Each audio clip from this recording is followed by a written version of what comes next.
Chris Brophy, musically obsessed. Chris Brophy, musically obsessed with vinyl CDs and cassettes. Chris Brophy, musically obsessed. Oh yeah! He's back. Hello. Hi, Alan.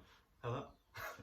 So, I did a video I've done a couple videos with Alan, and almost every time I do a video with Alan, you know, viewers are like, you got to bring your son back on, because they like to hear a 17-year-old talking about music instead of almost a 50-year-old talking about music. Right? Yeah. Yeah. So, today I wanted to talk about Pet Sounds. Now, I know that there's been thousands of videos talked about Pet Sounds. This album has been discussed and rated and compared to other albums, but I figured we'd put our 2 cents into it. And I just picked up the Record Store Day reissue of this that just came out on Friday, I believe. I told Alan that I did. He knows I was waiting to pick this up because this is the Coke Bottle Green version, which I was waiting for. I could have gotten a black version, but Coke Bottle Green is definitely cooler. Yeah. Yeah. And this is one of the last Beach Boys albums that I had to pick up, and I've actually shown all my Beach Boys albums, and people were like, "Why don't you have Pet Sounds?"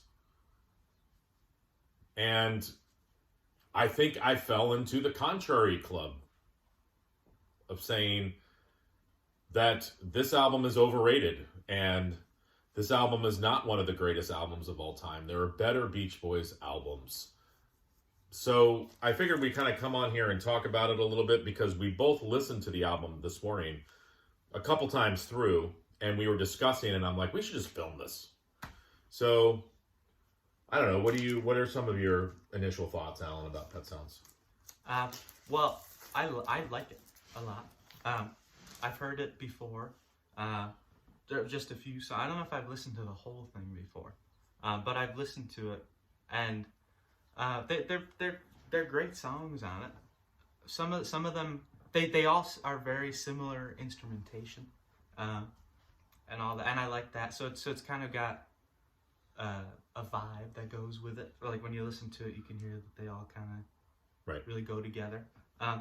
The first time I listened to it, I didn't really like it that much. I loved the songs that I had heard before. Wouldn't It Be Nice? You Still Believe in Me? God Only Knows. But they just seemed... I was doing the dishes when I was listening to it. I wasn't really listening.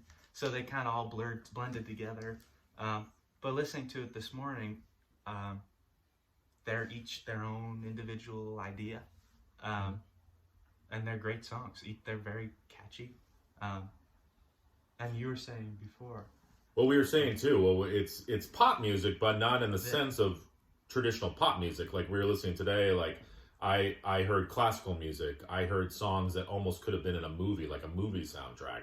The instrumentation is all over the place. We'd be listening to a song, and you'd hear something come out of the right speaker or the left speaker. And we were also saying too today, the second time we were listening to it, we're like, wait, this sounds like a totally different song, because we were hearing things that we didn't hear the first time.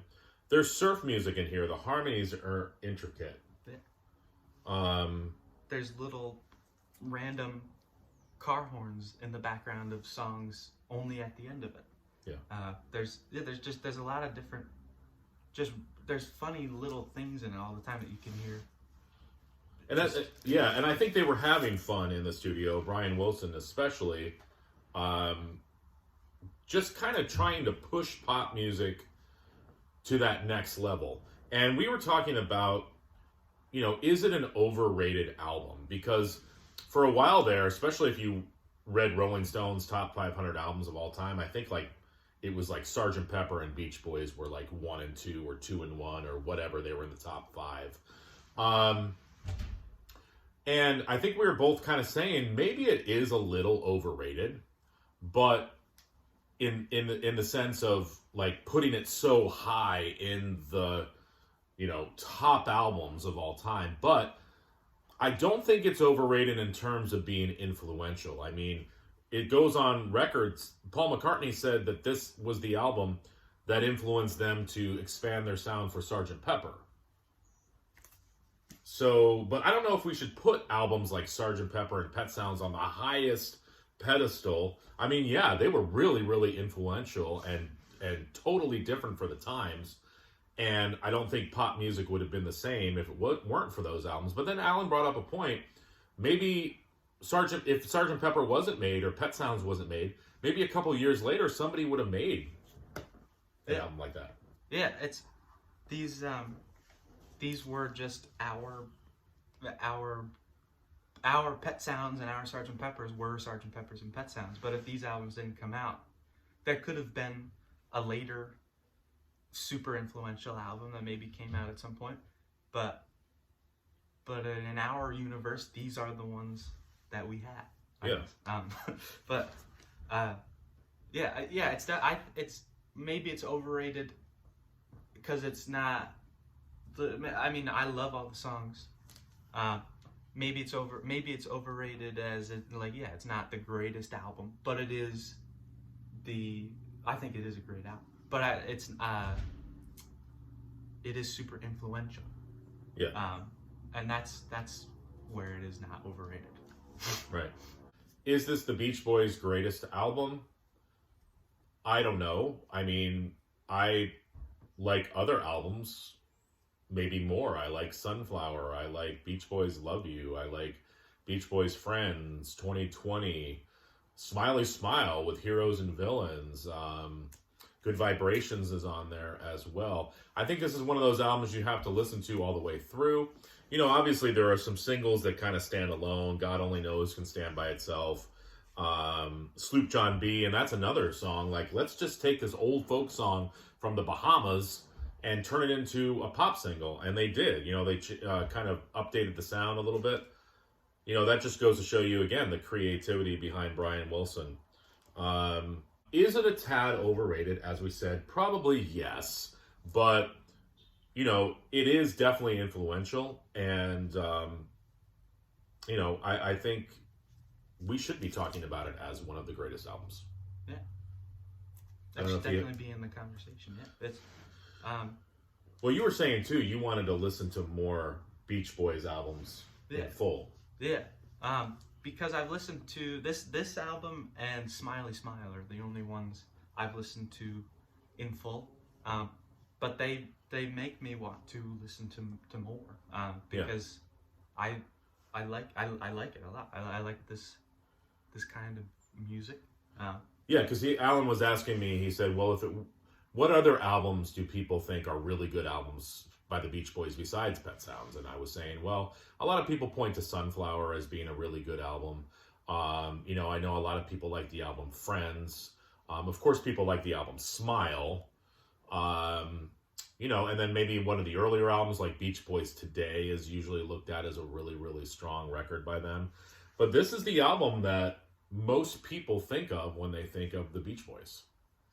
But, you know, I think, well, you guys know, because I've had Alan on here before, but we're constantly talking about music and listening to music, so I'm going to keep kind of playing him more and more Beach Boys, like post Pet Sounds, to see what he thinks. But I have a feeling, like, I've played you some songs from Sunflower and Surf's Up and things like that, and he's liked them. Oh, yeah, Surf's Up, I've listened to a lot of the songs on it, too. Yeah, you love Surf's Up. Like, when I played him that song, right away, it was like, boom, he made a connection to it, and you were listening to it a lot. Yeah, I like that song a lot. Yeah. I like Brian Wilson. I think just like his just the ideas that they had. Just this. Each song, the ideas are pretty like original, and it's unexpected kind of when you're listening to it. It'll take unexpected turns. Mm-hmm. You kind of have to. I mean, you don't have to pay attention when you listen to it, but it just rewards you that much more when you do. Yeah. But yeah. And there's a couple instrumentals on the album too that I forgot about. And maybe I think some people have problems with instrumentals sometimes. You know, it's like they want to hear a song. With this album, you know, we were like, well, wait, what instrument is that? And we heard it, and we're like, wait a second, let me look at that. Is that a theremin? And we wait, no, it sounds like wood blocks or, you know, coconuts. That it's like all different types of instruments, and it really expands the listening experience. Yeah. But when it comes down to it, it's just a bunch of pop melodies too. Yeah, they're pretty poppy songs. A lot of them, but or not a lot. Yeah, most of them. They're pretty poppy, but they're not poppy in the instrumentation. Definitely. Yeah, because it's not those kind of typical. Right. Kind of So things. we wanted to just come on here and talk about Pet Sounds. Again, you know, we're not reinventing the wheel here. Everybody's talked about Pet Sounds, but I kind of wanted to, you know, show you a 17-year-old's perspective who is exploring music. I mean, he's really into the Beach Boys and the Beatles and Paul McCartney, especially all of his solo stuff. So I value his opinion in terms of music, especially when we talk about bands like the Beach Boys and the Beatles and all that. So thanks for watching, and love to hear your comments below. I'm sure we'll probably get a lot of pros and cons and whatever, but we'll add this to the mix. Yeah. All right, everyone. See you. Peace. Peace out. Peace. We're going to Woodstock. We're going to Woodstock '99, throwing mud up on the stage. Dude, Woodstock 99 burned down.